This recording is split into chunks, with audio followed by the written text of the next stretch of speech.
नमस्कार, सजिलो जर्मनमा स्वागत गर्न चाहन्छु। आज तपाईहरुको लागि एकदमै इन्ट्रेस्टिङ भिडियो लिएर आएको छु।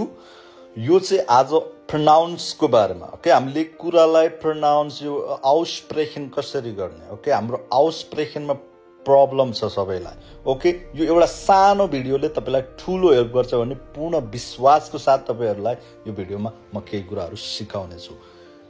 यो हेर्नु होला।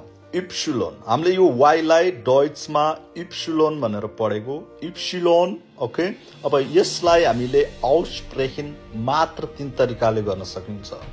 यसको 3टा मिनिङ जान्छ अथवा आउस्प्रेशन, ओके, प्रोनाउन्स हुन सक्छ। 3टा प्रोनाउन्स हुन सक्छ, जुन कुरा अहिलेसम्म प्राय कमैलाई थाहा छ। सबैलाई थाहा छ भन्ने कुरा छैन। यही जन्मिने हुर्किने जर्मनीलाई पनि यो कुरा कमै थाहा हुन्छ। ओके, यस्तो कुराहरु एज अ लर्नरले सिकिरा हुन्छ।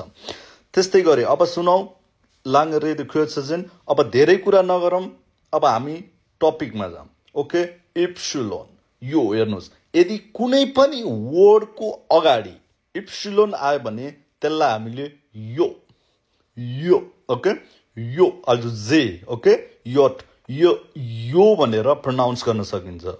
यो जस्तै त्यहाँ हेर्नुस्, योगा, ओके, जस्तै योगा। अर्को छ याख्ट, ओके, योगा याख्ट। ओके, कुनै पनि वर्डको अगाडि इप्सिलोन आयो भने यो, ओके, यो आएर हामीले प्रोनाउन्स गर्नुपर्छ। अनि अर्को कुरा, यदि इप्सिलोन वर्डको बिचतिर है, बिचतिर, अगाडि होइन पछाडि पनि होइन, बिचमा जहाँ आए पनि त्यसलाई हामीले उलाई उम्लाउट भनेर प्रोनाउन्स गर्न सकिन्छ। ओके, जस्तै चिखोलोग, ओके, चिखोलोग, अथवा अर्को पिरामिड, ओके, पिरामिड। ओके, यो दुईटा कुरा याद गर्नु होला। यदि वर्डको बिचमा इप्सिलोन आयो भने अगाडि आयो भने यो।